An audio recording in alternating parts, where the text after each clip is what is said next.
Reservation.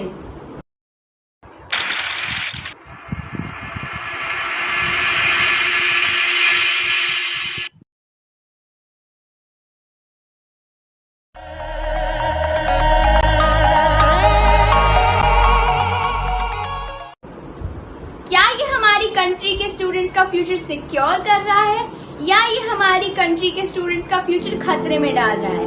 आज इस video में हम इसी बारे में बात करने वाले हैं। लेकिन एक मिनट, पहले हम रिजर्वेशन के बारे में थोड़ा जान लेते हैं। तो रिजर्वेशन दो टाइप्स के होते हैं, कास्ट बेस्ड रिजर्वेशन और रेजिडेंस बेस्ड रिजर्वेशन।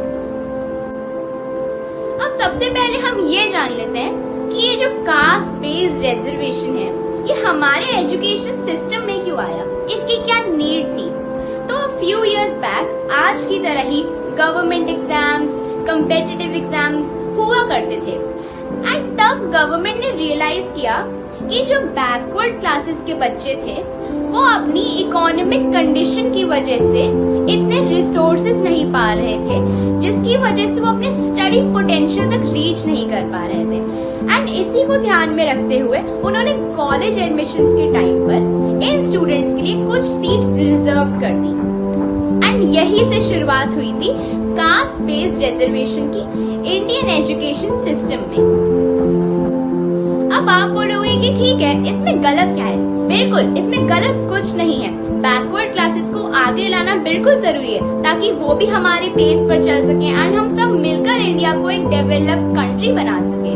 लेकिन हमें ये समझना जरूरी है कि रिजर्वेशन सिस्टम बहुत सालों पहले से चलता आ रहा है एंड ओवर द इयर्स हमारी सोसाइटी चेंज हो गई है। लेकिन आज जो हमारी सोसाइटी है उसके हिसाब से रिजर्वेशन सिस्टम कुछ ठीक नहीं बैठता। Maybe that is the reason कि इतने सारे लोग आज इसे क्रिटिसाइज कर रहे हैं एंड पुराने जमाने में इतना ज्यादा क्रिटिसाइज नहीं करते थे बट आज बहुत ज्यादा कर रहे हैं। तो इसलिए गवर्नमेंट को आज के अकॉर्डिंग, आज की सोसाइटी के अकॉर्डिंग इस सिस्टम में अमेंडमेंट्स लाने की जरूरत है, ना कि उसे पूरी तरह से हटाना है। अब जब ये रिजर्वेशन स्टार्ट हुआ था ना तो इट एक्चुअली मेड सेंस, क्योंकि लोअर कास्ट में नॉर्मली क्या होता था कि फैमिलीज एक इकोनॉमिकली वीक बैकग्राउंड से आती थी बट ओवर द इयर्स इन कास्ट को रिजर्वेशन मिलता रहा, जिसकी वजह से आज की डेट में अगर आप देखोगे तो इनकी इकोनॉमिक कंडीशंस उतनी बुरी नहीं है। मतलब आज की डेट में आप किसी की कास्ट को देखकर ये जज नहीं कर सकते कि वो एक अच्छी फैमिली से आता है या एक इकोनॉमिकली वीक फैमिली से आता है। That's the same for upper caste. आप एक अपर कास्ट के इंसान को देख के ये नहीं बोल सकते हो कि वो एक अमीर परिवार से आता है। ऐसा भी हो सकता है कि वो एक इकोनॉमिकली वीक बैकग्राउंड से आता है। अब आपने ऐसा बहुत बार देखा होगा कि कुछ स्टूडेंट्स इकोनॉमिकली स्ट्रॉन्ग बैकग्राउंड से आते थे लेकिन पढ़ने में इतने अच्छे नहीं थे, पर वो अपनी लोअर कास्ट का सर्टिफिकेट लगाकर, अपना सर्टिफिकेट यूज करके रिजर्व सीट्स पा लेते थे एंड अपने ड्रीम कॉलेजेस या गवर्नमेंट जॉब्स में एडमिशन पा लेते थे। तो अब आप खुद ही सोचो, क्या ये सही है या ये गलत है? मतलब आज की डेट में किसी भी इंसान की कास्ट उसकी इकोनॉमिक कंडीशंस को जस्टिफाई नहीं करती है। इसलिए reservation should not be on the basis of your cast but rather on the basis of your merit and potential. अब हम आते हैं स्टेट बेस्ड रिजर्वेशन पे। State based reservation two types का होता है, AIQ मतलब all India quota and state quota. All India quota का तो सीधा सीधा मतलब है नो रिजर्वेशन, मतलब इसमें सीट्स ओपन फॉर ऑल होती है, किसी के लिए भी सीट्स रिजर्व नहीं होती है, कहीं से भी लोग आ सकते हैं। लेकिन ये जो स्टेट कोटा है ये एक बहुत ही क्रिटिसाइज्ड एंड डिबेटेबल टॉपिक है। स्टेट कोटा क्या है, इसे एक एग्जाम्पल से समझते हैं। मान लो मैं मध्य प्रदेश से हूँ बट मेरा टारगेट है कि मैं दिल्ली के एक बहुत ही अच्छे कॉलेज में एडमिशन लूँ। अब स्टेट कोटा के अकॉर्डिंग होगा क्या कि दिल्ली में रहने वाले, दिल्ली में रिजाइड करने वाले स्टूडेंट्स के लिए उस कॉलेज में 85% सीट्स रिजर्व होंगी एंड 15% बाकी की जो सीट्स है वो रिजर्व होंगी आउट ऑफ दिल्ली एंड मैं भी आउट ऑफ दिल्ली से हूँ। तो स्टेट कोटा की वजह से मेरा कंपटीशन बढ़ जाएगा।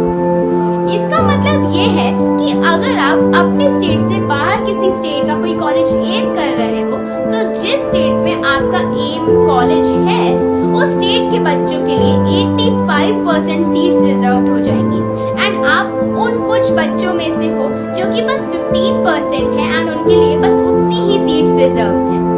This is not just competition, this is unfair competition. अब आप बोलोगे कि कभी कभी ये बेनिफिशियल भी तो हो सकता है। अगर आप अपने ही स्टेट के कॉलेज को एम कर रहे हो तो आसानी से आपको 85% रिजर्वेशन मिल जाएगा। हाँ, ये बिल्कुल सही है, लेकिन कोई स्टूडेंट अपने ही स्टेट का कॉलेज एम करे ये जरूरी तो नहीं है ना। हो सकता है कि वो किसी दूसरी स्टेट, किसी दूसरी कंट्री में इनफैक्ट अपना कॉलेज एम कर रहा हो, तो क्या स्टेट कोटा की वजह से वो अपने ड्रीम्स को सैक्रिफाइस कर दे?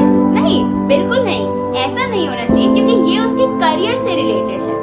अब अगर हम इस वीडियो का कंक्लूजन करते हैं तो हम ये समझते हैं कि रिजर्वेशन को कंप्लीटली हटा देना सोल्यूशन नहीं है, पर हमें ये समझना जरूरी है कि रिजर्वेशन सिस्टम अनफेयर है एंड गवर्नमेंट को उसमें अमेंडमेंट्स लाने चाहिए, क्योंकि एक स्टूडेंट जो डिजर्व करता है उसे वो मिलना चाहिए और ये चीज उसकी कास्ट या उसकी रेजिडेंस नहीं रोक सकती है।